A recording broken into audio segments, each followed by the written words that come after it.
Praise the Lord. உங்கள் எல்லாரும் இந்த ரிவைவல் வர்ஷிப்புக்கு வரவேற்கிறோம். மீண்டும் உங்களை இந்த வர்ஷிப் மூலமாக சந்திப்பதில் மகிழ்ச்சி அடைகிறோம். இன்றைக்கு நம்ம எல்லாம் இணைந்து ஆண்டவர் ஆராதிக்க போகிறோம். இந்த வேளையில் ஆண்டவர் மாம்சமான யாவர் மேலும் என் ஆவியை ஊற்றுவேன்னு நம்ம பார்க்குறோம். இந்த ஆராதனை வேளையில் நம்ம துதிக்கிற வேளையில் அவருடைய அபிஷேகம், அவருடைய வல்லமை உங்கள் குடும்பத்தில் இறங்கும்படியாக அவருடைய அபிஷேகத்தை வாஞ்சித்து, அவருடைய வல்லமையை வாஞ்சித்து இன்றைக்கி ஆராதனையில் எங்களோடு சேர்ந்து கலந்து கொள்ளுங்கள். கர்த்தர் தாமே எங்களோடு இடைப்படுவார். ஆமென்.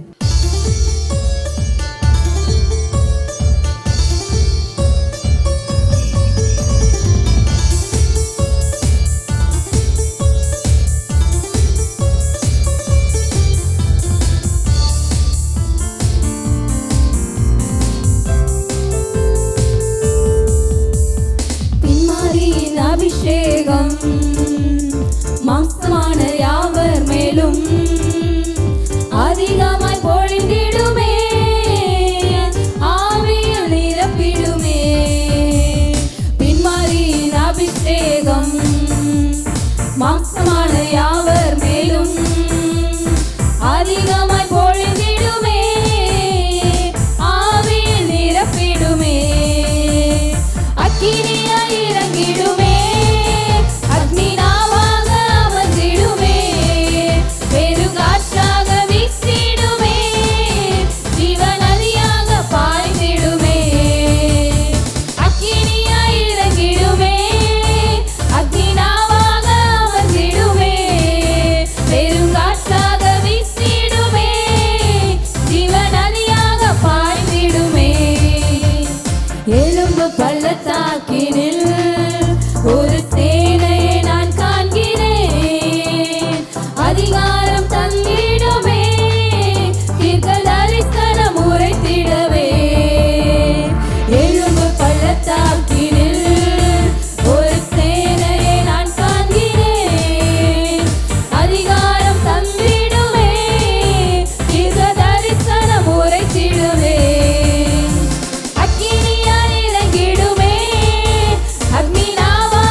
பாய்ந்திடுமே.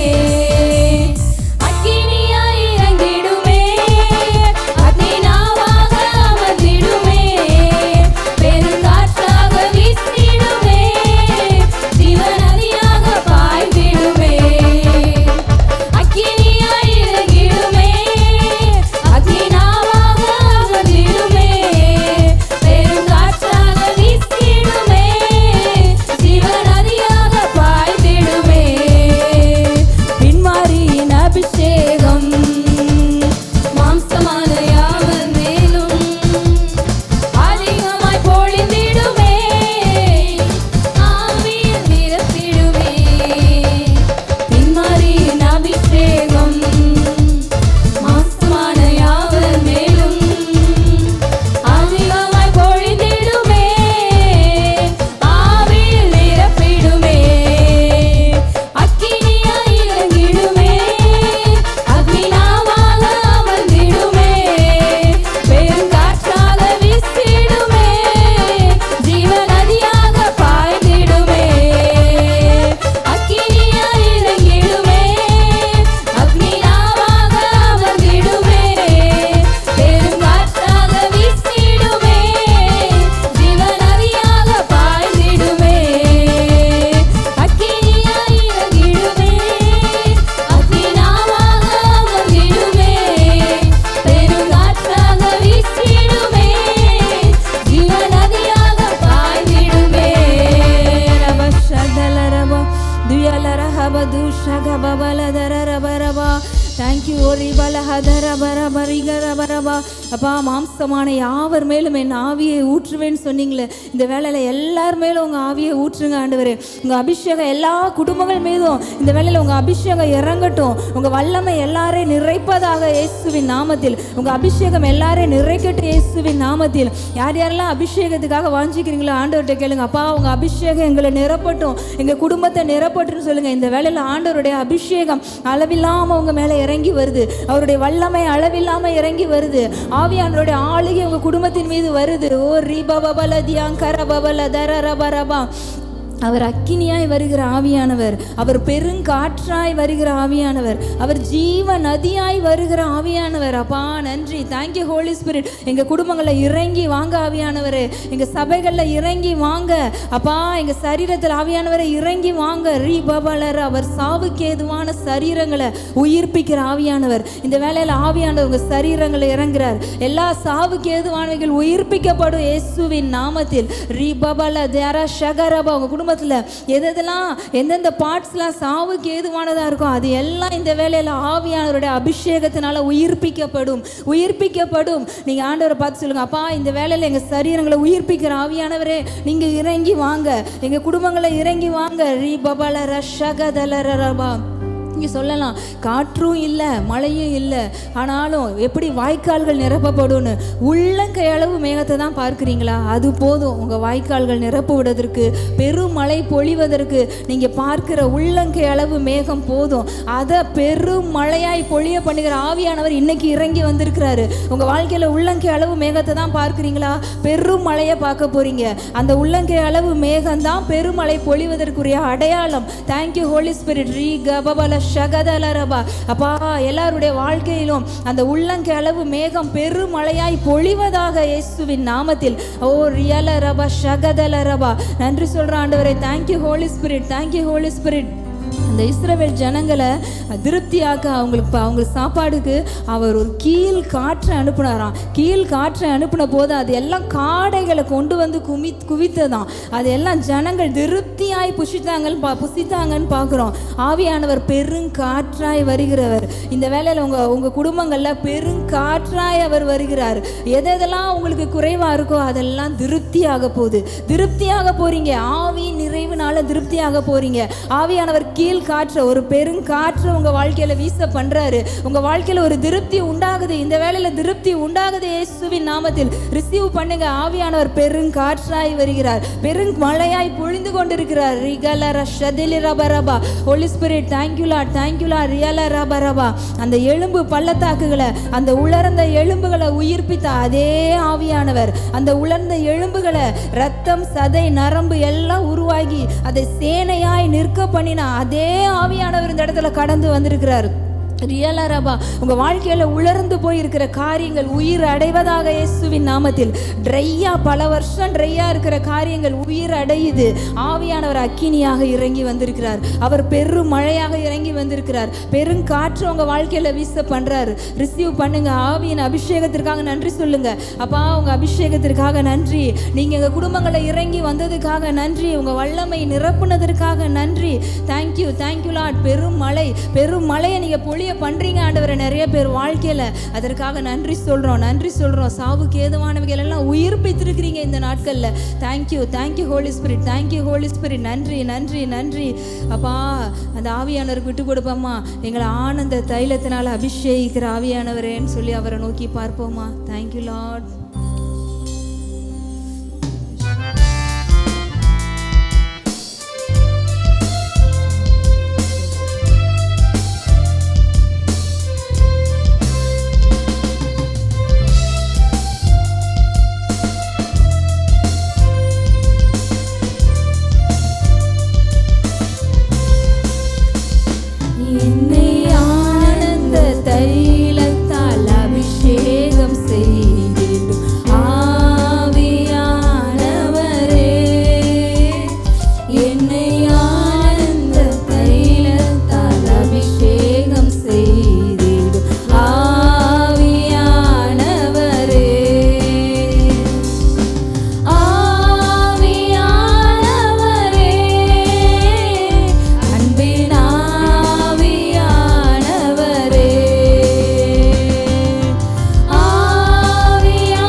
ஆனந்த தைல அபிஷேகம் இந்த வேலையில் இறங்கட்டும் ஆவியானவரே.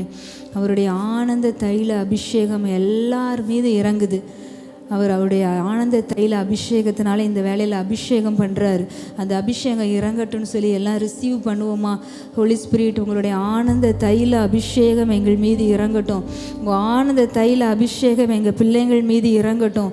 உங்கள் ஆனந்த தைல அபிஷேகம் எங்கள் ஊழியத்தின் மீது இறங்கட்டும். உங்கள் ஆனந்த தைல அபிஷேகம் எங்கள் சபையில் இறங்கட்டும். ஓ ரி பலக தர பலியார ஷதரக லூமி ரஹதலரபா. அப்பா, அந்த தாவீது கூட அந்த சாமுவேல் தீர்க்கதரிசி தைல குப்பி அவர் தலையின் மேலே அந்த எண்ணெயை வார்த்து அபிஷேகம் பண்ணும்போது அதற்கப்புறம் அவருடைய பொசிஷனே மாறிடுச்சு. எப்போ அந்த தைல குப்பி அவர் தலையின் மேலே வார்த்து அபிஷேகம் பண்ணாங்களோ அதற்கு அப்புறமே ஆடு மேய்க்கிறவராக இருந்த தாவீது ராஜாவாக உயர்த்தப்பட்டார். ஆமென். அதுபோல தான் இந்த வேலையில் அவருடைய ஆண்டவர், அவருடைய ஆனந்த தைல அபிஷேகம் உங்கள் மீது இறங்குதுன்னா அது சும்மா கிடையாது. அந்த ஆனந்த தைல அபிஷேகம் உங்கள் மீது இறங்கும்போது நீங்கள் இப்போ இருக்கிற நிலைமையில் இருக்க மாட்டீங்க. உங்களுடைய நிலைமை மாறும். நீங்கள் அடுத்த லெவலுக்கு போவீங்க. உங்கள் பொசிஷன் அடுத்த லெவலுக்கு போகும். ப்ரமோஷனுக்காக வெயிட் பண்ணுறீங்களா? ஒரு ஆனந்த தைல அபிஷேகம் உங்களை அடுத்த லெவலில் உங்களுக்கு ப்ரமோஷனை கொண்டு வரும். அந்த ஆனந்த தைல அபிஷேகம் உங்களுக்கு இன்க்ரிமெண்ட் கொண்டு வரும். அந்த ஆனந்த தைல அபிஷேகம் உங்கள் பிள்ளைங்கள் வாழ்க்கையில் அடுத்த லெவலுக்கு, அடுத்த எல்லைக்குள்ளே போவாங்க.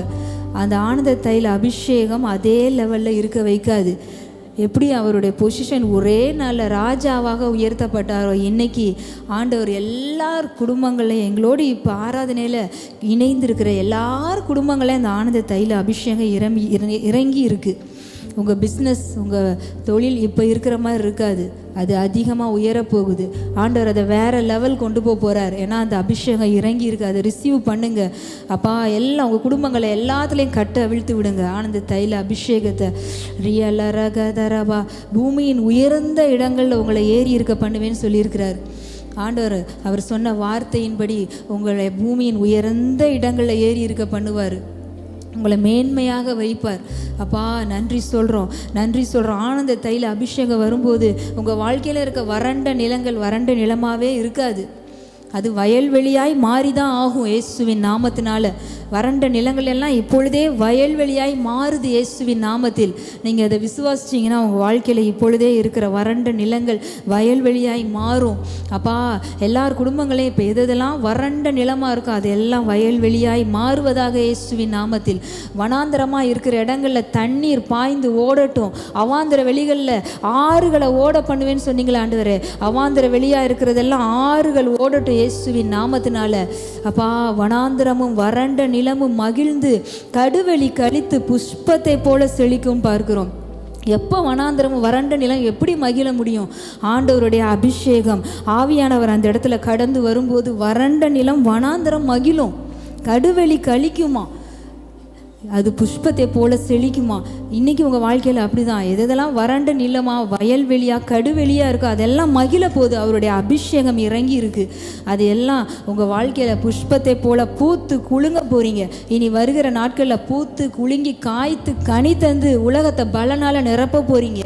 Thank you Lord, thank you Holi Spirit. அப்பா, எல்லார் குடும்பங்களையும் அவங்க வாழ்க்கையில் பூத்து குலுங்குவார்களாக, காய்த்து கனி தருவார்களாகன்னு சொல்கிறோம். அவங்க வாழ்க்கையில் அப்பா உலகத்தை பலனால் அவங்க நிரப்புவார்களாகன்னு சொல்கிறோம் இயேசுவின் நாமத்தில். பனையை போல செழித்து லீபனோனில் உள்ள கேதுருவை போல வளருவார்களாக நாங்கள் ஆசீர்வதிக்கிறோம்ப்பா எல்லா குடும்பங்களையும். உங்கள் அபிஷேகம் எல்லார் குடும்பங்கள் மீதும் எங்கள் மீதும் உங்கள் ஆனந்த தைலம் அபிஷேகம் இறங்குனதற்காக நன்றி சொல்கிறோம். ஆவியானவரே, உங்கள் தொடுதலுக்காக நன்றி, உங்கள் பிரசன்னத்திற்காக நன்றி, நீங்கள் எங்களோடு இடைப்பட்டதற்காக நன்றி. எங்களுடைய ஆவி, ஆத்மா, சரீரத்தை தாழ்த்தி அர்ப்பணித்து ஜெபிக்கிறோம் இயேசுவின் நாமத்தில் பிதாவே, ஆமென். Price Lord.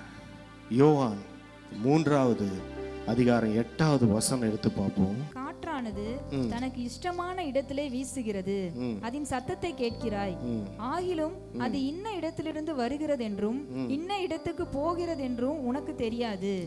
ஆவியினால் பிறந்தவன் எவனோ அவனும் அப்படியே இருக்கிறான் என்றார். ஆமென். பரிசுத்த ஆவியானவருடைய காற்றோட கலந்துட்டீங்கன்னு வச்சுக்கோங்களேன், அந்த காற்று உங்களை ஒரு இடத்துல உட்கார வைக்காது.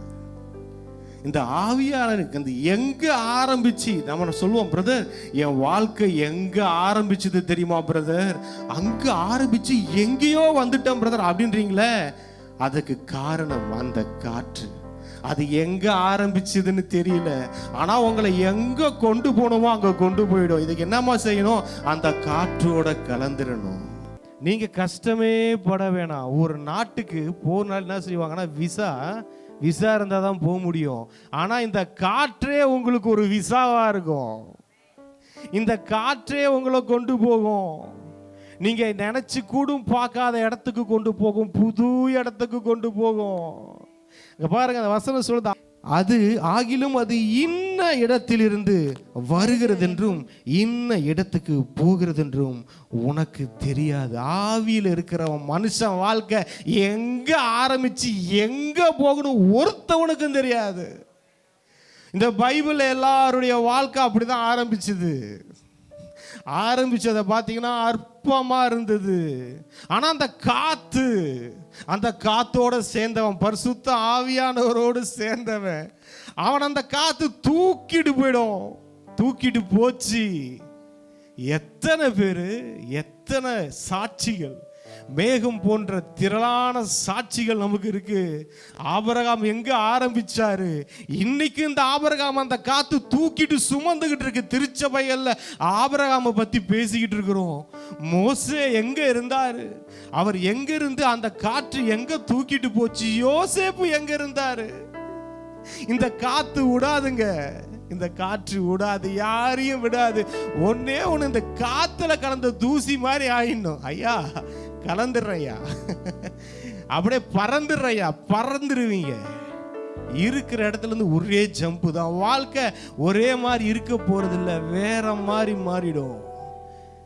அந்த காற்று என்னமா செய்யுமா, தனக்கு இஷ்டமான இடத்துல உங்களை வீச செய்யும். தனக்கு பிடிச்ச இடங்களை பாருங்க. எனக்கு பிடிச்ச இடம் ஒண்ணு, இந்த காற்றுக்கு பிடிச்ச இடம் அது எப்படி இருக்கும் பார்த்துக்கோங்க.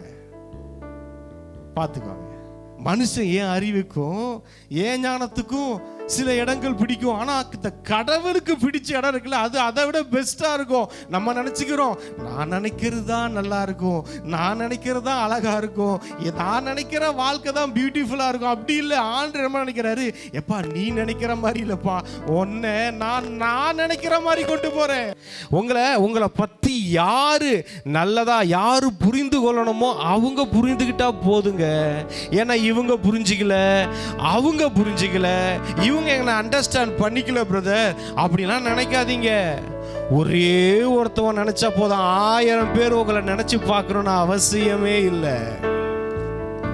யார் உங்களை நினைக்கணுமோ அவங்கள நினைக்க வச்சு உங்களை ஆண்டவர் உயர்த்திடுவாரு. ஆனா நம்ம என்ன நினைக்கிறோம், நம்ம இவங்கள, அவர் சொன்னார் பார்த்தீங்களா, அவர் சொல்லுவார் அந்த இவர்கிட்ட இந்த தரிசனம் சொன்னதுக்கு அப்புறம் இங்க பாருங்களேன், 40வது அதிகாரம் 15வது வசனத்துல ஒருத்தவனுக்கு தரிசனத்தை சொல்லி அவனை காப்பாற்றி விட்டுருவாரு. அப்ப அவர்கிட்ட சொல்லி அனுப்புவாரு, நீ வாழ்வடைந்திருக்கும் போது என்னை நினைத்து என் மேல் தயவு வைத்து என் காரியத்தை பார்வோனுக்கு அறிவித்து இந்த இடத்திலிருந்து என்னை விடுதலையாக்க வேண்டும் என்றார். அவர் நினைச்சாரு, யோசேப்பு ஒருத்தவனுக்கு மினிஸ்ட்ரி பண்ணியாச்சு, இவனால நம்ம வாழ்க்கை நல்லாயிடும். அவன் சொன்னான், எப்பா உனக்கு வாழ்வு வந்துருச்சு, நீ வாழ்வு அடைஞ்சிருக்கும் போது என்ன கொஞ்சம் நினைச்சுக்கோ அப்படின்னு சொல்றாங்க. பாருங்க, எந்த மனிதர்களாலும் நமக்கு உயர்வு வர போறதில்லை. சில பேரை வச்சே நமக்கு ஆண்டு ஒரு உயர்வை வச்சிருந்தாலும் அந்த மனிதர்கள் மேல நம்ம நம்பிக்கை வச்சிடக்கூடாது. வச்சிருக்கலாம். அவர் சொன்னார் பாருங்க, அவன் மேல ஒரு தரிசனம் சொல்லி அவனை காப்பாற்றி விடுறாரு. அவன் நல்ல நிலைமைக்கு போக போறான்றது தெரிஞ்சிருச்சு இந்த யோசேப்புக்கு. ஆனாலும் பாருங்க, அவர் என்ன பண்றாரு, அவரை நம்பிட்டாரு. கொஞ்சம் நீ வாழ்வடைஞ்சிருக்கும் போது என்ன கொஞ்சம் நீ நினைச்சுக்கோப்பா. ஆண்டவர் பார்த்தாரு, 2 வருஷம் அவர் மறந்துட்டாரு. ஆனா ஆண்டவர் மறக்கல. ஆண்டவர் என்னமா சொல்றாரு உங்ககிட்ட, யாரு நினைச்சா என்ன, யாரு நினைக்காட்டி என்ன, நான் உன்னை நினைச்சிருக்கிறேன். நான் நினைச்சேனா எப்படி இருக்கும் தெரியுமா உங்க வாழ்க்கை? இந்த கர்த்தர் ஒருவனை நினைத்தருளினார்னா வாழ்க்கை எப்படி தெரியுமா இருக்கும்? அவன் அது நாள் வரைக்கும் ஏங்கிக்கிட்டு இருந்தது, அதனால் வரைக்கும் அவன் ஆசைப்பட்டுக்கிட்டு இருந்தது, அவன் அதனால் வரைக்கும் பிரயாசப்பட்டு கொண்டிருந்தது, அவனுக்கு அது ஈஸியா கிடைச்சிரும். அல்லேலூயா, அல்லேலூயா. யாரு நல்லா இருக்கிறனால நம்ம நல்லா இருக்க போறது இல்லைங்க. யாரு வாழ்வடைந்து இருக்கிறதுனால நம்ம நல்லா இருக்க போறது இல்ல. நமக்குள்ள இயேசு வாழ்ந்து கொண்டிருப்பதனால் நாம் நல்லா இருக்க போறோம். அவங்க நல்லா இருக்கிறாங்க, என் சொந்தத்துல என் ஃப்ரெண்ட்ஸ் நல்லா இருக்கிறாங்க, அதனால நான் நல்லா இருப்பேனா? கிடையாது. நம்மளை வாழ வைக்கிறவர் அவர். அவரை உள்ள எந்த அளவுக்கு வாழ வைக்கிறோமோ நம்ம அந்த அளவுக்கு வாழுவோம். அல்லேலூயா. ஆண்டவர் எனக்கு உங்களை எல்லாத்துக்கிட்டையும் சொல்ல ஒரு வார்த்தை என்ன தெரியுங்களா? யோசேப்போட வாழ்க்கையில எல்லா சூழ்நிலையிலும் அவனுக்கு ஒரு விஷயம் இருந்திருக்கும். என்ன தெரியுமா? அடுத்தது என்ன, அடுத்தது என்ன நடக்கும், என் லைஃப்ல என்ன நடக்கும்? அவர் சொன்னார்ல, ஆசீர்வாதம் வந்துச்சு, வாக்குத்தத்தம் வந்துச்சு, அழைப்பு வந்துச்சு, எல்லாம் வந்துச்சு. ஆனா அதுக்கு எதிராக தான் இல்லாம நடக்குது. ஒண்ணு கூட வாக்குத்தத்தம் நிறைவேற மாதிரியே நடக்கல. ஒரு மனுஷனை பார்க்கறையா, ஒரு மனுஷன் என் மேல இருக்கிற வாக்குத்தத்துக்கு ஏத்த மாதிரி ஒருத்தவன் கிடைப்பானான்னு பார்த்தேன். கடைசி வரைக்கும் கிடைக்கல. சூழ்நிலைகள்லாம் இப்படி இருக்குது, எல்லாமே அகைன்ஸ்டா தான் இருக்குது. ஆனா அவன் லைஃப்ல நினைச்சிருப்பான், என்ன நடக்கும்? போனேன், தகப்பன் வீட்டிலேருந்து துரத்தப்பட்டுட்டேன், அது அடுத்தது போகிறேன், என்னை சட்டையை உருவுறாங்க, குழிக்குள்ளே போடுறாங்க, ஐயோ குழியிலேருந்து எடுக்கிறாங்க, அடுத்தது என்ன நடக்கும்? ஐயோ விற்கப்படுகிறேன், ஐயா அடுத்தது என்ன நடக்கும்? ஐயா விற்று இன்னொரு இடத்துக்கு போறையா, அடுத்தது என்ன நடக்கும்? அங்கே என் மேலே வீண் பழி சுமத்துறாங்க, ஐயா அடுத்தது என்ன நடக்கும்? ஐயா சிறைச்சாலைக்கு போறையா, அடுத்தது என்ன நடக்கும்? அடுத்தது என்ன நடக்கும்? சொல்றார் ஆண்டவர், சம்பவிக்க போறது என்றால் நீங்க எல்லாருடைய தலையை ஆண்டவர் உயர்த்த போகிறார். அல்லேலூயா. நெக்ஸ்ட் அதுதான் நடக்குது. உங்க சூழ்நிலைகள், சில காரியங்கள்லாம் நீங்க கடந்து வந்திருக்கலாம். ஆனா ஆண்டவர் என்னமா செய்யறாரு? நீங்க இந்த கிறிஸ்துவை உங்களுக்குள்ள வாழ வைக்கும் போது ஆண்டவர் உங்க சூழ்நிலைகள் எல்லாமே இருக்குங்க, ஒரு மாதிரி நெகட்டிவாவே இருக்கும். ஆனா வசனம் என்ன தெரியுமா சொல்லுது? இப்ப நீங்க படிச்சுக்கிட்டே கர்த்தர் யோசேப்போடு கூட இருந்தார். அல்லேலூயா. அதுதான் விஷயம். இந்த காரியங்கள் எதுவும் அவனை பாதிக்கல. இங்க பாருங்க, சுத்தி நடக்கிறது 1000 நடந்தாலும் உங்க மேல இருக்கிற அழைப்புல ஒரு துளிய கூட அது திருட முடியாது. உங்க மேல இருக்கிற அபிஷேகத்தை, உங்க ஆசீர்வாதத்தை எந்த பயனாலும் திருட முடியாது. உலகத்தில் இருக்கிற அத்தனை பிசாசும் சேர்ந்து உங்க ஒரே ஒரு ஆளுக்கு விரோதமா வந்தா கூட முடியாது. லூசிஃபரே இறங்கி வந்து அவன் பரமசேனை, அவன் டோட்டல் சேனையை கூட்டிக்கிட்டு உங்க ஒரே ஒரு ஆளுக்கு முன்னாடி வந்தாலும் வேலைக்கு ஆகாது. ஏன்னா உள்ள யார் இருக்கிறா? உள்ள ஆண்டவர் இருக்கிறார். ஆண்டவர் சொன்னாரு, உங்க எல்லாரோட லைஃப்ல அவங்க அடுத்தது என்னன்னு தான் கேட்டுட்டு இருக்காங்க. அடுத்தது என்ன, நெக்ஸ்ட் என்ன நடக்கும் அப்படின்ற காலகட்டத்தில் இன்னைக்கு காலையில் நீ போய் பேசும்போது அந்த எண்ணத்தோட வந்தவங்க தான் அவங்க இருப்பாங்க. அவங்களுக்கு நான் என்ன செய்ய போறேன்றதை மட்டும் நீ சொல்லு அப்படின்னாருங்க. பாருங்க, ஆண்டவர் சொல்றாரு, இந்த ஸ்திரீ கர்ப்பவதியாகி ஒரு ஆண் பிள்ளையை பெற்று, நான் சொல்லட்டுமா, புதுசா ஒன்று பிறக்குது, புதுசா ஒன்று வருது. அல்லேலூயா. அவங்க பாருங்க, இந்த குழந்தை பிறந்தப்போ சூழ்நிலை எப்படி தெரியுமா இருந்துச்சு? இஸ்ரவேலர்கள் நெருக்கப்பட்டு கொண்டிருக்கிறார்கள், அவர்கள் சுமை அதிகமாகி கொண்டிருக்கிறது, அவங்க ரொம்ப நொறுக்கப்பட்டு கொண்டிருக்கிறார்கள். அந்த சமயத்துல ஒண்ணு பிறக்குதுங்க. அல்லேலூயா. இவங்க அவங்க வாழ்க்கையில புதுசா ஒண்ணு பிறக்குது, புதுசா ஒண்ணு பிறகுது. ஆண்டவர் சொன்னார், அந்த ஸ்திரீ ஒரு ஆண் பிள்ளையை பெற்றாள். அல்லேலூயா. புதுசா ஒண்ணு வருதுங்க. அது என்னமோ, குழந்தை இல்லாத குழந்தை வரலாம், ஒரு புது பிசினஸ் வரலாம், இல்லைன்னா புது ஊழியம் வரலாம், ஏதோ ஒண்ணு வருது. அது எதுக்கு தெரியுமா புதுசா வருது? இப்போ உங்க கையில ஆண்டவர் கொடுக்க போறாரு. வெளியே என்ன இருக்கு? எகிப்து இல்ல, அங்க நெருக்கம் இருக்கு, அங்க ஒடுக்கம் இருக்கு. சூழ்நிலைய பார்த்தா அது ஒண்ணு புதுசா ஒண்ணு நம்மளை ரட்சிக்கிற மாதிரி ஒண்ணு, தேவனுடைய அழைப்பை நிறைவேற்றுகிற மாதிரி ஒண்ணு என்கிட்ட பிறக்குமா, என் மூலமா நடக்குமான்ற சூழ்நிலைகள்லாம் எதிராக தான் இருக்குது. அப்படி ஒன்று பிறந்துச்சு பாருங்க. இங்க பாருங்க, அது என்னதுன்னா, அதை 3 மாதம் ஒளித்து வைத்தாள். ஆண்டவர் ஒன்று சொன்னாரு, நான் சில பேரைப்பா ஒளிச்சு வச்சேன், மறைச்சி வச்சேன். ஆனா அவங்க நினைச்சுக்கிட்டாங்க, இந்த ஆண்டவர் என்னை ஒளிச்சே வைக்கிறாரு, மறைச்சே வைக்கிறாரு. இங்க பாருங்க, ஒரு சில நாட்கள்ல ஆண்டவர் நம்ம ஒளிச்சு வைக்கிற நேரம் இருக்கும். ஏன்னா அது குழந்தையா இருக்கு. ஒரு சில நாள் என்னமா செய்வார், வெளியே என்ன இருக்கு, ஏன்டா ஐயா ஆண்டவரை என்னை ஒளிச்சு வைக்கிறீங்க, மறைச்சு வைக்கிறீங்க, எப்பா இப்போ நீ போனா உன்னை கொன்னுடுவாங்க. எகிப்திய அரசாங்கம் குழந்தைகளை கொன்று கொண்டிருக்கிறது, இப்போ நீ வெளியே போனா உன்னை கொன்னுடுவாங்க. ஆண்டவரே, அவங்க வெளியே இருக்கிறாங்க, இவங்க வெளியே இருக்கிறாங்க. இல்லை, நீ கொஞ்சம் உள்ள இரு, நீ கொஞ்சம் மறைவா இரு, என் சிறகுகளின் நிழல்ல இரு, நான் உன்னை மறைச்சுக்கிறேன், நான் உன் சிறகுகளால் மூடிக்கொள்ளுகிறேன். ஏன் ஆண்டவர் என்ன சிறகுகளால் மூடுறீங்க? எப்பா பகல்ல பறக்கிற கொள்ளை நோய்க்கும் அம்புக்கும் தீமைக்கும் நான் உன்னை விலக்கி காத்து கொள்ளுகிறேன். ஏன்னா 3 மாசம் இந்த குழந்தை மறைஞ்சிருக்கணும். இந்த குழந்தை தான் எழும்பி ஒரு பெரிய ரட்சிப்பை கொண்டு வரப்போகுது, ஒரு சரித்திரம் படைக்க போகுது. ஆனா அப்பேற்பட்டதா இருந்தாலும், அந்த அழைப்பு இருந்தாலும், நீ கொஞ்சம் மறைவா இருக்க வேண்டிய நாட்கள் இருந்தது. நீங்க நிறைய பேர் நினைச்சீங்க, ஏன்னா ஹைடிங்லேயே இருக்கிற, ஏன்னா வெளியே தெரியல. ஆண்டவருக்கு நீங்க விசேஷமானவர்கள், கோல்டு ட்ரெஷரு. உங்களை கொண்டு ஒரு பெரிய திட்டம் வச்சிருக்கிறாரு. உங்களை பாதுகாக்க வேண்டியது அவருடைய கடமை. அதனால உங்களை மறைச்சி வச்சாரு. ஆண்டவர் சொன்னாரு, இன்னைக்கு போய் சொல்லு, நான் தான் உங்களை ஒளிச்சு வச்சேன், நான் தான் உங்களை மறைச்சி வச்சேன், வெளியே தெரியக்கூடாது, நான் தான் சிறகுகளால் மூடினேன். அந்த பாருங்க, அந்த குழந்தை 3 மாசம் வீட்டுக்குள்ளேயே இருந்துச்சு, எதையுமே தெரியல. அந்த மாதிரி அடைக்கப்பட்ட ஒரு சூழ்நிலை இருந்தது. ஆனா அது அடுத்த வசனம் சொல்லுது, என்ன சொல்லுதுன்னா, அவள் அப்புறம் அதை ஒளித்து வைக்க கூடாமல். இதுதான் உங்களை ரிலீஸ் பண்ற டைமுங்க.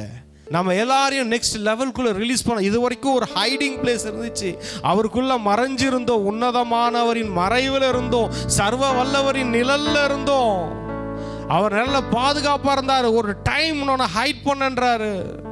அங்க பாருங்க, அவர் கொண்டு வரும்போது பாருங்க, அவள் அதை அப்புறம் ஒளித்து வைக்க கூடாமல் ஒரு நாணர் பெட்டியை எடுத்து அதற்கு பிசினும் கீழும் பூசி அதிலே பிள்ளையை வளர்த்தி நதியோரமாய் நாணலுக்குள்ளே வைத்தால் அதற்கு என்ன சம்பவிக்கும் என்பதை அறியும்படி அதன் தமக்கை தூரத்திலே நின்று கொண்டிருந்தாள். ஹல்லேலூயா. இதுதான் நான் சொன்னேன், உங்களுடைய சூழ்நிலை இப்போ என்ன தெரியுமா, அடுத்தது என் லைஃப்ல என்ன, என் லைஃப்ல என்ன நடக்கும், என்ன சம்பவிக்க போகிறது, இந்த நிலைமையில தான் நிறைய பேர் இருக்கிறீங்க. யாரு வருவா, என்ன நடக்கும் அப்படின்ற சூழ்நிலையில நீங்க இருக்கிறீங்க. அங்க என்ன நடந்துச்சு தெரியுங்களா? இங்க பாருங்க, அதை 6வது வசனம், அதை திறந்த போது பிள்ளையை கண்டால் பிள்ளை அழுதது, அவள் அதன் மேல் இரக்கமுற்று இது எபிரேயர் பிள்ளைகளில் ஒன்று என்று கண்டாள். இது எவ்வளவு பெரிய மிராக்கல் தெரியுமா? அந்த பெட்டியை திறக்கிறாங்க. இவங்கெல்லாம் யார் தெரியுமா? இந்த குழந்தைய பார்த்தா கொலை செய்கிற கூட்டம் திறக்கிறது, குழந்தைய பார்த்தா கொன்னுடுற கூட்டம், தாதிகள் உலாவி கொண்டிருக்கிறார்கள். அதை போய் திறக்கிறாங்க. திறக்கும் போது பார்த்தா கடின இருதயம். இவங்க யாரு? எகிப்து ஸ்திரீகள். அவ ராஜாத்தி, அவ திறக்கிறா. அவ திறந்து பார்த்த உடனே அடுத்த நிமிஷம் என்ன ஆகும்? கொன்னு போட வேண்டிய சூழ்நிலை தான். ஆனா வசனம் சொல்ற, அந்த குழந்தைய அழுதுச்சா, அவள் மேல் இரக்கம் ஊட்டு. நான் சொல்லட்டுமா, உங்களை தீர்த்து கட்டணும்னு நினைச்சுக்கிட்டு இருந்தவங்களே உங்க மேல இரக்கம் வருங்க. உங்களை பகைச்சவங்களே உங்க மேல இரக்கம் பாராட்டுகிற நாட்கள் வருகிறது. அது அந்த மாதிரி ஆண்டவர் இருதயத்தை மாற்ற. அதான் சொன்னாரு, இது வரைக்கும் உங்களை எதிரியா இருந்தாங்களே அவங்களாம் நண்பர்களாய் மாறுவார்கள். எவன் உன்னை கொலை செய்யணும்னு நினைச்சாங்களே, எவன் உங்க வாழ்க்கையை முடிச்சு கட்டணும்னு நினைச்சாங்களே, அவங்களே வந்து உங்களுக்கு உதவி செய்வார்கள். அல்லேலூயா. இங்க பாருங்க, இப்ப அந்த குழந்தை எடுத்தாச்சு, அவளுக்கு இரக்கம் வந்துச்சு. இங்க பாருங்க, அடுத்த நிமிஷம் அவங்க என்ன நடக்குதுன்னு பார்த்தீங்கன்னா, பார்வோனுடைய குமாரத்தி அவரை நோக்கி, நீ இந்த பிள்ளையை எடுத்துக்கொண்டு போய் அதை எனக்கு வளர்த்திடு, நான் உனக்கு சம்பளம் கொடுக்கிறேன் என்றால் அந்த ஸ்திரீ பிள்ளையை எடுத்துக்கொண்டு போய் அதை வளர்த்தாள். அல்லேலூயா. உங்க மேல இருக்கிற அழைப்புக்கு, உங்க மேல இருக்கிற அபிஷேகத்துக்கு ராஜாக்கள், ராஜகுமாரத்திகள் வருவார்கள் உதவி செய்ய. அல்லேலூயா. உங்களுடைய பிஸ்னஸ்க்கு ராஜாக்கள் வருவார்கள், ராஜகுமாரத்திகள் வருவாங்க. யார் தெரியுமா? ராஜகுமாரத்தி வந்து அவ வந்து ஹெல்ப் பண்ணா. இப்போ இருக்கீங்களே, இப்போ இருக்கிற சூழ்நிலையில் என்ன நடக்கும்ன்றது ஒரு பெரிய தேவை இருக்குன்னு சொல்றீங்களே, உங்க அழைப்பை காப்பாற்ற ஆண்டவர் என்ன செய்வார்? ராஜாக்கள் வருவார்கள், ராஜகுமாரத்திகள் வருவாங்க. கல்யாணம் ஆகாம யாராவது பெண் இருக்கீங்களா? அவங்களுக்கு ராஜகுமாரர்கள் வருவார்கள். பசங்களுக்கு ராஜகுமாரத்திகள் வருவார்கள். உங்க வாழ்க்கையில நீங்க பார்க்க போறீங்க ராஜகுமாரர்களை, ராஜகுமாரத்திகளின் உதவி வருகிறது. இந்த அரசாங்கம் நமக்கு உதவி செய்யும். நம்மளை எதிர்த்து கொண்டிருக்கிற அது அரசாங்கமோ, யாரோ அழிக்க நினைக்கிற கூட்டமோ, அவங்களே திருச்சபைகளுக்கு உதவி செய்கிற காலம் வருகிறது. இங்க பாருங்க, இந்த மாதிரி ஒரு அழைப்பு நம்ம மேலே வச்சிருக்கிற ஒரு காரியம் அது ஃபுல்ஃபில் ஆகும் போது பாருங்களேன், உபாகமம் கடைசி வசனம் பார்ப்போம். 10வது வசனம் நான் படிக்கிறேன். மோசே எகிப்து தேசத்திலே பார்வோனுக்கும் அவனுடைய எல்லா ஊழியக்காரருக்கும் அவனுடைய தேசம் அனைத்திற்கும் செய்யும்படி கர்த்தர் அவனை அனுப்பி செய்வித்த சகல அடையாளங்களையும் அற்புதங்களையும் அவன் இஸ்ரவேல் எல்லாருக்கும் பிரத்யட்சமாய் செய்த சகல வல்லமையான கிரியைகளையும் மகா பயங்கரமான செய்கைகளையும் பார்த்தால் கர்த்தர் முகமுகமாய் அறிந்த மோசேயைப் போல ஒரு தீர்க்கதரிசியும் இஸ்ரவேலில் அப்புறம் எழும்பினதில்லை என்று விளங்கும். நான் சொல்லட்டுமா? இது உங்க எல்லாருக்கும் நான் சொல்றேன். உங்க மேல இருக்கிற அழைப்பு நிறைவேறும் போது அது மோசேக்கு மாத்திரம் அல்ல, நம்ம எல்லாருக்கும் சொல்றேன். அது அப்ப பாருங்க, அதுக்கப்புறம் எலும்புல எழுதி வச்சாங்களே, அதுக்கப்புறம் ஜீசஸ் வந்தாரு. அவரை விட பெரியவர் தானே. இப்ப அந்த ஜீசஸ் எங்க இருக்கிறாரு? நமக்குள்ள இருக்கிறாரு. அப்ப நம்ம யாரு? ஹல்லேலூயா. பிரியமானவர்களே, நம்ம அழைப்பை நம்ம நிறைவேற்றி முடிக்கும் போது எப்படி தெரியுமா இருக்கும்? அவங்கவுங்க பேரை போட்டு படிங்க. அந்த 10வது வருஷம் உபாகமம் 34:10.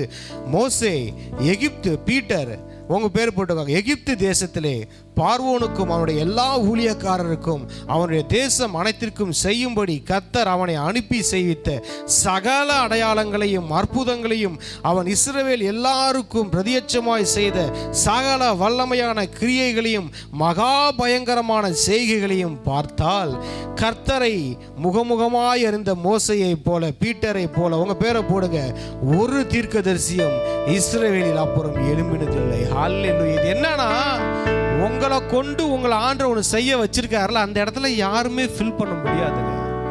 உங்களை வச்சு தான் செய்ய முடியும். நீங்க தான் அதை பர்ஃபெக்டா செய்ய முடியும், சக்சஸ்ஃபுல்லா செய்ய முடியும். அதனால தான் இதை உங்ககிட்ட கொடுத்துருக்கிறாரு. அதனால தான் இந்த அழைப்பு உங்ககிட்ட வந்திருக்கு, நம்ம கிட்ட வந்திருக்கு, இந்த அபிஷேகம் நம்ம கிட்ட வந்திருக்கு. நம்ம இந்த அழைப்பை முடிக்கும் போது ஒண்ணு, ஆண்டவரோட வாழ்ற வாழ்க்கை, உலகத்தோட வாழ்ற வாழ்க்கை இல்லை, தேவனோடு வாழ்கிற வாழ்க்கை தான் நம்ம வாழ்க்கையில வெற்றியை கொண்டு வரும். ஆண்டவரோட உறவுல இருக்கிற வாழ்க்கை, அவனுடைய வார்த்தையில வாழ்ற வாழ்க்கை தான் வெற்றியை கொண்டு வரும். அது இல்லாம நம்ம சுயமா ஒரு ஸ்டெப்பு கூட எடுத்து வைக்க முடியாது பாருங்க. ஸோ இங்க பாருங்க, ஒன்று தான் நான் சொல்றேன். உங்கள் லைஃப்பில் அடுத்து என்ன சம்பவிக்கும்னு நினைக்கிறீங்களே, அடுத்தது என்ன நடக்கும்? ரொம்ப நாள் கொஞ்சம் ஹைடிங்கில் இருந்துட்டேன் பிரதர், கொஞ்ச நாள் குழியில் கிடந்தேன் பிரதர், கொஞ்ச நாள் என்னெல்லாம் ஒளிச்சு வைக்கப்பட்ட மாதிரி இருந்துச்சு பிரதர், கொஞ்ச நாள் அன்னோன் பர்சனாக இருந்தேன் பிரதர் அப்படி சொல்கிறீங்களே, ஆண்டவர் உங்களை உயர்த்துகிற காலம் இது. எல்லாம் பார்த்து ஆச்சரியப்படுற மாதிரி, இது வரைக்கும் இப்படி ஒரு வாழ்க்கை இவங்க யாரும் வாழ்ந்ததே இல்லைப்பா அப்படின்ற மாதிரி உங்களை வாழ வைப்பார் ஆண்டவர். வித்தியாசமா வாழ வைப்பார், வினோதமா வாழ வைப்பார், சீரும் சிறப்புமா வாழ்வீங்க. ஒண்ணு உங்க மேல உங்களுக்குள்ள இருக்கிற பெஸ்ட்டை நீங்க பார்த்துருங்க. உங்களுக்குள்ள என்ன பெஸ்ட் இருக்கு, உங்களுக்குள்ள ஆண்டவர் என்ன வச்சிருக்கிறாரு. உங்களுக்குள்ள இருக்கிறது தான் உங்களை உயர்த்தும், வெளியிருந்து வரதில்லை. உங்களுக்குள்ள இருக்கிற ஆவியானவரை, உங்க மேல இருக்கிற அழைப்பை அதை ஃபோக்கஸ் பண்ண ஆரம்பிச்சிருங்க. வெளியே இருக்கிற எந்த காரியம், ஐயோ இந்த ஊழியத்தை நான் ஆரம்பிக்கும் போது வெளியே என்ன நடக்குது தெரியுமா? வெளியே ஒரு கொலை செய்து கொண்டு இருக்கிறார்கள், வெளியே அழிக்கிறதுக்கு ஒரு கூட்டம் இருக்கு, அரசாங்கம் வேற மாதிரி இருக்கு. எதுவுமே இல்லை. அரசாங்கத்தையே மாற்றுகிறவர்கள் வேதாகமத்தில் வந்தார்கள். ராஜாக்களை தள்ளி அவர் ராஜாக்களை ஏற்படுத்தின தெய்வம். அதான் இசைக்கண்ண சொன்னார், ஒரே ஒரு மனுஷனுக்காக கடல்ல ஆண்டவர் சுனாமியை வர வச்சாரா. ஆண்டவர் ஒரே ஒரு மனுஷனுக்காக வேதத்துல என்னென்ன செஞ்சாருன்னு பார்க்கிறோம். ஒரே ஒரு மனுஷன் உண்மையாய் அவரை விசுவாசித்தால், அவரை நம்பினார், அவர் என்னென்ன பண்ணார்? வானத்தின் சத்துவங்களை அசைக்கிற தெய்வம். சூரியனை உன் அழைப்புக்காக, உன் நம்ம மேல் இருக்கிற அபிஷேகத்துக்காக சூரியனையே நிற்க வைத்த தெய்வம். நெருப்புல போய் விழுந்தாலும் அது வாட கூட நம்ம மேல அடிக்காம பார்த்து கொள்ளுகிற தெய்வம். சிங்க கூட்டத்துக்குள்ள விழுந்தாலும் சிங்கம் நம்மளை பார்த்து அது பயந்து, சிங்கம் ஒரு சிங்கம் இல்லைங்க, உள்ள சிங்க கூட்டமே இருக்குங்க. உங்க அழைப்பை பார்த்து பயப்படுங்க. உங்க மேல இருக்கிற அபிஷேகத்தை பார்த்து பயப்படும். இந்த உலகம் பயப்படும். நம்ம தான் உலகத்தை பார்த்து பயந்துகிட்டு இருக்கோம். ஐயோ அடடா, ஒரு அடி வச்சா காத்தடிக்குது, எதிர்காற்றெல்லாம் பலத்த காற்றா மாறுது. ஐயோ என்னடா, இப்ப இருக்கிற அக்கினியை விட 7 மடங்கு அதிகமாக்கிட்டாங்க. ஆண்டவருக்காக வாழலாம் நினைச்சா எல்லாம் அடுத்தடுத்து அடியா வாங்கிட்டு இருக்கிறேன் அப்படின்னு நீங்க நினைக்கிறீங்க. இல்லை, நீங்க போங்க. நீங்க போகும்போது உலகத்துல என்ன இருந்தாலும் அதை பத்தி கவலையே படாதீங்க. உள்ளுக்குள்ள இருக்கிறவரை பாருங்க. உலகத்துல 1000 இருக்கும். நம்ம யாரை பார்க்க அழைக்கப்பட்டவர்கள்? ஆண்டவரை பார்க்க அழைக்கப்பட்டவங்க. இந்த முன்னாடி மிரட்டுறது உருட்டுறது எல்லாமே என்னமா செய்யும்? நம்ம மேல இருக்கிற அழைப்பை பார்த்து அது பயப்படும், நடுங்கும். ஏசப்பா வந்தவனும் சொல்லிச்சு, தாவீதின் குமாரனே நீ ஏன்பா இங்க வந்த? நாங்க ஓடுறோன்னு ஓடிச்சு. அந்த மாதிரி தான் உங்களுக்குள்ள ஆண்டவரை நம்ம வாழ வைக்கும் போது, நம்ம லைஃப்ல ஏதாவது தரித்திரம் இருக்குமானா, ஏதாவது சாபம் இருக்குமானா அது ஓடிடும். இருக்கிறதுக்கு அதுக்கு வாய்ப்பே இல்லை, அதிகாரமே கிடையாது. அதுக்கு வந்து ரைட்ஸே கிடையாது. அதுக்கு அதிகாரம், அத்தாரிட்டியே கிடையாது. நம்ம அத்தாரிட்டி ஏதாவது கொடுத்தாதான், நுழைவு சீட்டு ஏதாவது நம்ம கொடுத்தாதான் அது வரத்துக்கு வாய்ப்பு இருக்கு. அது மீறி அது நம்ம வாழ்க்கையில என்ட்ராகிறதுக்கு அதுக்கு ரைட்ஸே இல்லை, அது வர முடியாது. நம்ம மேல இருக்கிற அழைப்பை பார்த்து உலகம் பயப்படுது, சாத்தான் பயப்படுறான். வேதத்துல பார்க்குற எல்லா மனிதர்களுக்கும், பவுல் எடுத்துக்கோங்க, அவர் ஒரு ஊழியத்தை எடுத்து போனப்போ எவ்வளவு நெருக்கம், அவர் எவ்வளவு வந்து சஃபர் பண்ணதை பார்க்குறோம். ஆனால் சக்சஸ், அவர் வெளியே இருந்தது எதையுமே பார்க்கல. அதுதான் ஒரே ஒரு விஷயம், வெளியே என்ன நடக்குதுன்னு பார்க்காதீங்க. ஏன் உங்கள் வாழ்க்கையிலே ஏதாவது நடந்தாலும் அதை பார்க்காதீங்க. அதை பார்க்கறதுக்கு நம்ம அழைக்கப்பட்டவர்களே கிடையாது. அதான் விஷயம். நான் எதுவுமே நடக்காதுன்னு சொல்லலை, ஆனால் எது இருந்தாலும் அதை நான் பார்க்க மாட்டேன்னு தான் நான் சொல்கிறேன். அதை பார்க்கறதுக்கு அவர் என்னை அழைக்கவில்லை. என் அழைப்பு அது கிடையாது, என் மேலே இருக்கிற அபிஷேகம் அது கிடையாது, என் மேலே இருக்கிற திட்டம், கடவுளின் நோக்கம் அது கிடையாது. எது எப்படியா இருந்தாலும் பரவாயில்ல, அவர் என் மேலே வச்ச நான் அழைப்பை பார்ப்பேன். என் கையில் என்ன கொடுக்கப்பட்டிருக்கோ அதை நான் பார்ப்பேன். அதுக்காக வாழுவேன், அதுக்காக ஓடுவேன், அதுக்காகவே கடைசி மூச்சு வரைக்கும். இங்க பாருங்க, ஆரம்பத்தில் பார்த்தோம் யோவான் 3:8, அந்த காற்று போகுது பார்த்தீங்களா? அந்த காற்று போக போக இங்க பாருங்க, அது எங்கெல்லாம் போகுதோ, யாரெல்லாம் சுவாசிக்க கஷ்டப்பட்டுட்டு இருக்காங்களோ அவர்களுக்கு அந்த காற்று ஜீவ காற்றாய் மாறிடும். உங்களை ஏன் தெரியுமா கொண்டு போறாரு? காற்றா கொண்டு போறாரு. இன்னைக்கு இந்த உலகம் அழிந்து கொண்டு இருக்கிறது. அழிந்து கொண்டு இருக்கிற உலகத்துக்கு ஜீவன் கொடுக்க, நமக்குள் இருக்கிற அந்த ஜீவனை, ஜீவனாகிய இயேசு கிறிஸ்துவ, அந்த பரிசுத்த ஆவியானவரின் காற்றை, அந்த காற்று நம்மளை கொண்டு போய் அநேகரை வாழ வச்சிரும். அநேகருக்கு காற்று கொடுக்க அநேகர் உயிருக்கு போராடிட்டு இருக்காங்க. இன்னைக்கு இதெல்லாம் உலகம் நரகத்தை நோக்கி போய்கிட்டு இருக்கு. அந்த ஜனங்களுக்கெல்லாம் விமோச்சனம் நமக்குள்ள இருக்கிற அந்த ஜீவ காற்று தான், அந்த பரிசுத்த ஆவியானவரின் காற்று தான். அதுதான் அந்த யோசேப்பு மேல இருந்த அந்த விசேஷித்த ஆவி என்ன பண்ணுச்சுன்னா, அந்த ஆவி உலகத்தையே வாழ வச்சுது. அந்த மனுஷன் மேல இருந்த காற்று, அந்த ஆவியானவரின் காற்று, அந்த காற்றை பார்த்து ஓடி வந்தாங்கப்பா. அந்த காற்றுனால நடந்த அந்த நன்மையை பார்த்து உலகத்தில் இருக்கிற அத்தனை பேரும் ஓடி வந்தாங்க. அந்த மனுஷங்கிட்ட வந்தாங்க. உலகம் நம்மளை திரும்பி பார்க்குங்க, உலகம் நம்மளை திரும்பி பார்க்கும்.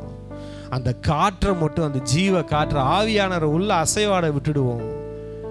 அந்த காற்று எந்த அளவுக்கு வீசுதோ, அந்த காற்று நம்மளை எங்கெங்கெல்லாம் கொண்டு போதோ, நான் இங்கே போனோம் நான் அங்கே போகணும் இல்லை, அந்த காற்று நம்மளை எங்கெங்கெல்லாம் கொண்டு போதோ அங்கெல்லாம் போயிட்டே இருப்போம்.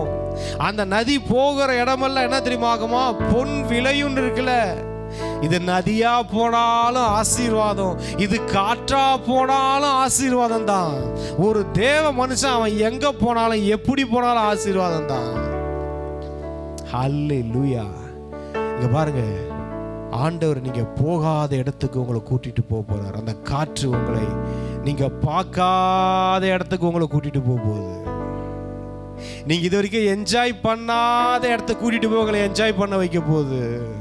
ஒன்னே ஒண்ணு, அது இஷ்டத்தோட சேர்ந்துருங்க. ஏன் இஷ்டம் அப்படின்னு இல்லை, அவர் இஷ்டமே ஏன் இஷ்டமா மாறிட. காத்தோட வாழ்ற வாழ்க்கை என்ன தெரியுமா, அவர் இஷ்டம் ஏன் இஷ்டமா மாறிடும். அவர் அந்த கடவுளுடைய பார்வை என் பார்வையா மாறிடும். அந்த கடவுளுடைய ஏக்கம் ஏன் ஏக்கமா மாறிடும். அவரை மாதிரி நம்ம வாழ ஆரம்பிச்சிருவோம். அப்படின்னு காத்தோட காத்தா கலந்து போயிட்டு இருக்கும் போது இந்த காத்து எங்கெங்கேயோ கொண்டு போயிடும். காத்துக்குன்னா எங்கேயாவது தேசத்தை விட்டு தேசத்தை போறதுக்கு விசா இருக்குதா? இல்லை, ஏதாவது அடிச்சு உடச்சி தெரிச்சு தள்ளிட்டு போயிட்டே இருக்கும். உங்க முன்னாடி தடையே இருக்காதுங்க. காத்து மாதிரி தூக்கிட்டு போவாருங்க, காத்து மாதிரி தூக்கிட்டு போவாரு. பிலிப்பு தூக்கிட்டு போனாரு, பிலிப்பு காணாம போயிட்டாரு, இன்னொரு இடத்துல காணப்பட்டாரு. எலியாவை தூக்கிட்டு போனாரு. அந்த மாதிரி உங்க வாழ்க்கை இருக்கிற இடத்துல இருந்து வேற லெவல் போகுதுங்க, வேற மாதிரி மாறுது. ஆண்டவர் அதான் சொன்னாங்க, காத்தோட கலந்துருங்க. அநேகருக்கு காத்தே இல்லாம கஷ்டப்படுகிற ஒரு கூட்டம் இருக்கு. அந்த காற்றுக்கு இந்த ஜீவ காற்றை நீங்க ஆக்சிஜன் சிலிண்டர்ல அடக்கி வச்சு கொடுப்பாங்க பாருங்க, அந்த மாதிரி தான் நல்ல பேக்கேஜ் நமக்குள்ள ஆண்டவர் அடக்கி வச்சிருக்கிறாரு. யாராருக்கு என்னென்ன தேவையோ எல்லாம் நமக்குள்ள இருந்து இருக்கிற ஆசீர்வாதங்க ஆமென் என்றும் நமக்குள்ள இருக்கிற எல்லா ஆசீர்வாதத்தையும் ஒரு பேக்கேஜா, ஒரு கிஃப்ட் பாக்ஸா நம்ம ரிலீஸ் பண்றவங்களா இருப்போம். ஹல்லேலூயா. காத்து எங்கேயாச்சும் ஒரே இடத்துல நின்று பார்த்துருக்கீங்களா? காத்து, ஒரு காற்று இதில் கூட வருது பாருங்க, காற்று அடிச்சுன்னா போய் ட்ராவல் பண்ணிட்டு போயிட்டே இருக்கு, ஒரு இடத்துல நிற்காது. உங்கள் வாழ்க்கையும் சொல்கிறேன் பிரதர், ஒரே இடத்துல நின்ன மாதிரி இல்லை. அந்த காத்தோடு சேர்ந்து வாழுங்க. அந்த காற்று உங்களை தூக்கிட்டு போயிடும். எங்கே கொண்டு போகணுமோ அங்கே கொண்டு போகும். ஒரே நாளில் ஒரு நாளில் செய்ய முடியாத, போக முடியாத டிஸ்டன்ஸ் கூட போயிடும். இந்த காத்தோட ஸ்பீடில் சேர்ந்துட்டீங்கன்னா உங்க ஸ்பீடு இல்லை, நம்ம ஸ்பீடு 10 கிலோமீட்டர் ஸ்பீடு ஓடனா, இல்லை 20 கிலோமீட்டர். ஆனால் அதுவும் எவ்வளோ தூரம் ஓடுவோம், டயர்டாயிடுவோம். இந்த காற்றோடு சேர்ந்துட்டீங்கன்னு வச்சுக்கோங்களேன், இந்த காற்று அது ஸ்பீடில் உங்களை தூக்கிட்டு போகும், அது வேகத்தில் போகும். கடவுளின் வேகம் இந்த காற்றுல இருக்கு. அவ்வளவு ஸ்பீடில் டயர்ட் ஆகாது, டயர்டே ஆக மாட்டீங்க. ஒரு வசனம் இருக்குல்ல, ஓடினாலும் இளைப்படையா இருக்கு. என்னங்க டயர்டே ஆக மாட்டேங்கிறீங்க, இவ்வளோ நல்லா இதாக இருக்கீங்க, எனர்ஜியாக இருக்கீங்க, என்னங்க விஷயம்? உள்ள வேற எனர்ஜி இருக்குங்க. என்ன எனர்ஜிங்க? ஏதாவது ட்ரிங்க்ஸ் ஏதாவது சாப்பிட்றீங்களா அப்படிங்க? இல்லைங்க, இது ஹோலி ஸ்பிரிட் எனர்ஜி, உள்ள வீசுற அந்த காத்தோட எனர்ஜி. ஹல்லேலூயா. பேதுரு நடந்தப்ப அந்த பலத்த காற்று, அங்க பலத்த தெய்வமும் இருந்தாரு இல்லையா? பலத்த காற்று இருந்தது, பலத்த தெய்வம். எதை பார்க்க போறீங்க? உங்க சாய்ஸ் தான், நம்ம சாய்ஸ் தான். பலத்த காற்று இருந்தது, ஜீசஸ் பலத்த காற்றை பார்க்கல, அது ஒரு பொருட்டாவே என்னல. அவருக்கு ஒரு பிரச்சனை இல்லைங்க, அது பாட்டம் வீசிக்கிட்டு இருக்கட்டும், அது பாட்டம் கடல் பொங்கிட்டு இருக்கட்டும், அவரை டிஸ்டர்ப் பண்ணல. அவர் வேற ரெல்ம்ல இருந்தாரு. அதெல்லாம் வீசினா கூட அவருக்கு டிஸ்டர்பன்ஸாவே தெரியல. அவர் பாட்டு நடந்து வந்துகிட்டு இருக்கிறாரு. நம்ம பேதுரு நடந்தா பார்த்தீங்களா, அந்த ரெல்ம் கூட இல்லைங்க, கடவுளுடைய ரெல்ம்ல நம்ம வரணும். பயந்து பயந்து நடக்கிற ரெல்ம் இல்லை, அந்த வாழ்க்கை இல்லை. விழுந்து விழுந்து எழும்புகிற வாழ்க்கை இல்லை. கடவுள் அதெல்லாம் ஒரு பொருட்டாவே நினைக்கல பார்த்தீங்களா. அது கடவுளை டிஸ்டர்பன்ஸே பண்ணலை பார்த்தீங்களா. அந்த ரெல்முக்கு உங்களை கொண்டு போக போறாரு ஆண்டவர். பாம்பு கொத்திச்சு உதறிட்டு நெருப்புல போட்டாரு. வீக்கம் கண்டு சாக போறான்னாங்க, அவர் பாட்டும் ஜாலியா உட்காந்துட்டு இருக்கிறாரு. அந்த ரெல்மு சொல்றேன். உலகத்துக்கு நடக்கிறது தீங்கு நமக்கு நடக்காது. எகிப்தியருக்கு வந்த எந்த வியாதி நமக்கு வர விட மாட்டாரு. எல்லாம் எகிப்தியர்ல நடக்குது, அங்க நடக்குது, ஆனா இங்க நடக்காதுங்க. இங்க நடக்காது. இங்க அந்த பாச்சா பலிக்காது. ஹல்லேலூயா. எல்லாரும் எழுந்து நிப்போமா? நன்றி ஆண்டவரே, நன்றி இயேசப்பா, நன்றி. Thank you Lord, thank you Jesus. ஷதா ரதா லாகா டரா மாரா டலா பாரா டோரோ ரியாத்திரி மல்பரா ஷந்தலா தரா காலா டரா யஹா தர ரியாந்தரா மனரு ஷியாந்தரா மனலாசிக்கி யாஹ தாக்கா ரியாதரா பலாத்துரு முரு ஷந்த ரேமி நீக்கி ரேஹே தீக்கி. ஆண்டவர்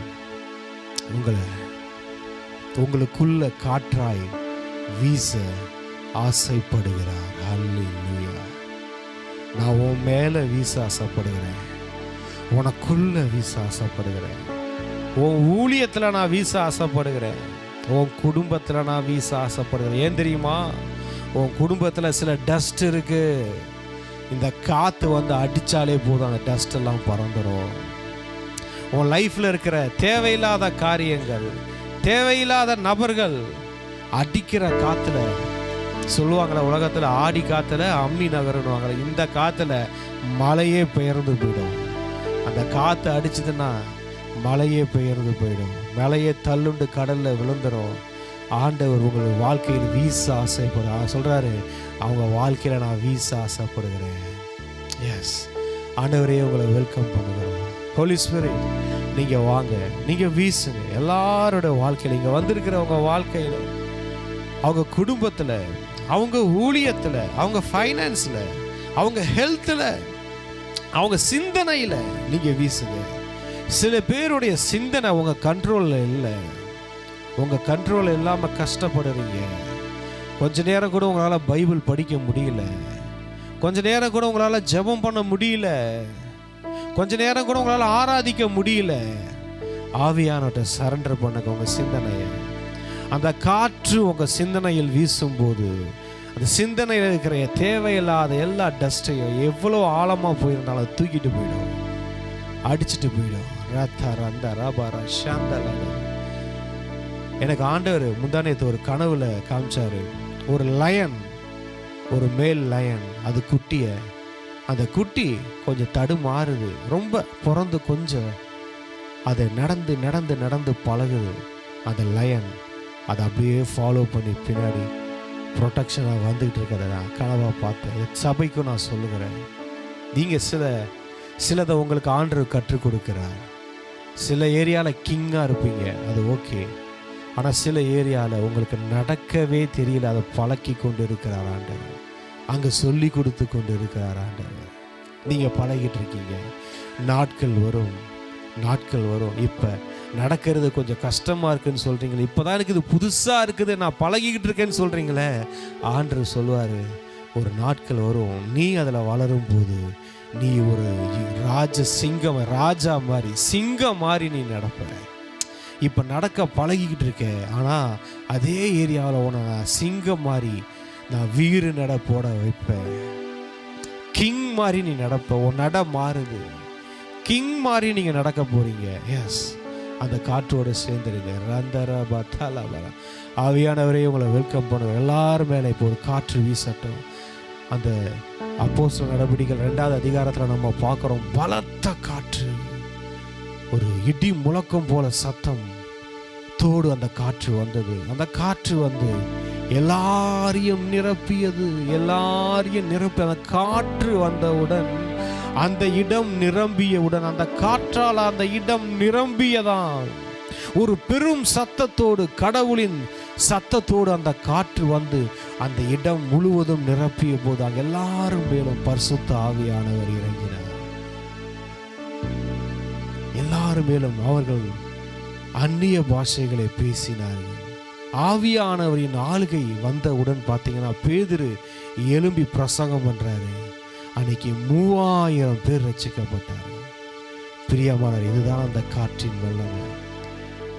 உங்க சபை நிரம்பும், உங்க ஊழிய நிரம்பும், உங்க பிஸ்னஸ் நிரம்பும், உங்களுடைய குடும்பம் நிரம்பும், உங்களுக்குரிய எல்லாம் நிரம்பும். அந்த பலத்த காற்று கொண்டு வரும். பலத்த காற்றின் ஆசீர்வாதம் அதுதான். அதை மட்டும் ஒரு மனுஷன் தனக்குள்ள வீச அனுமதிச்சிட்டானா, அந்த காற்றை அனுபவிக்க ஆரம்பிச்சிட்டானா, அந்த பலத்த காற்று பரிசுத்த ஆவியானவரின் காற்று, அந்த காற்று நம்மையே ஒரு காற்றா மாற்றிடும். ஹல்லேலூயா. அவர் உங்களோடு இணைய ஆசையா இருக்கிறார். அந்த காற்று வீச ஆரம்பிச்சோன்னா பார்த்தீங்கன்னா அன்றைய தினத்துல 3000 பேர் ரட்சிக்கப்பட்டதை பார்க்குறோம். பிரியமானவர்கள், அந்த காற்றை வீச வச்சு பாருங்க, எல்லாவற்றிலையும் ஒரு சக்சஸை பார்ப்பீங்க. அந்த காற்று வீச பரிசுத்த ஆவியானவருக்கு இடம் கொடுத்து பாருங்க லைஃப்ல.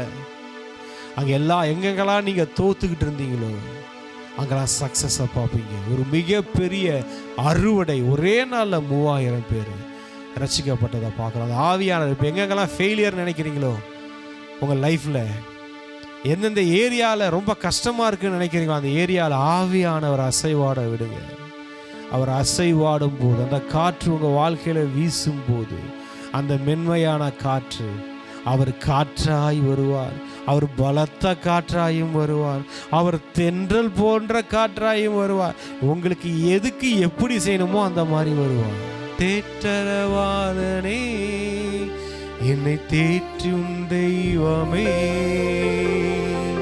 தேற்றரவாளனே, என்னை தேற்றும் தெய்வமே, நீர் பாய் வருவி, நீர் காற்றாய் வருவி, நீர் அக்கினியாய் வருவி, நீர் வருவி, நீர் பாய் வருவி, நீர் காற்றாய் வருவி, நீர் அக்கினியாய் வருவி.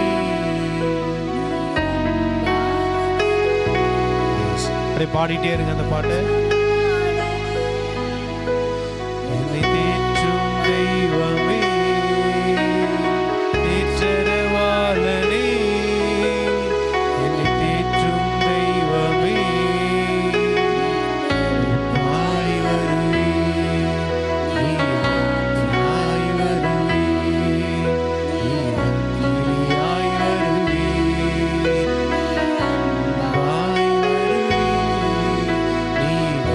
நீராய் வருவி, நீராய் வருவி, நீராய் வருவி.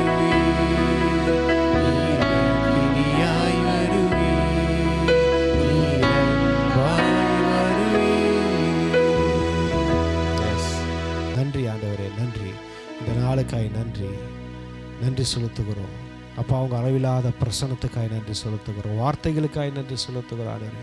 எங்களை இந்த சபையை அவங்க கரத்தில் நாங்கள் ஒப்பு கொடுக்கிறோம், நன்றி செலுத்துகிறோம். இயேசுவின் நாமத்தில் ஜெபிக்கிறோம் பிதாவே, ஆமென், ஆமென். என் ஆத்துமாவே கர்த்தரை ஸ்தோத்திரி, என் முழு உலமையோட பரிசுத்த நாமத்தை ஸ்தோத்திரி. என் ஆத்துமாவே கர்த்தரை ஸ்தோத்திரி, கர்த்தர் செய்த சகல உபகாரங்களையும் மறவாதே. ஆமென்.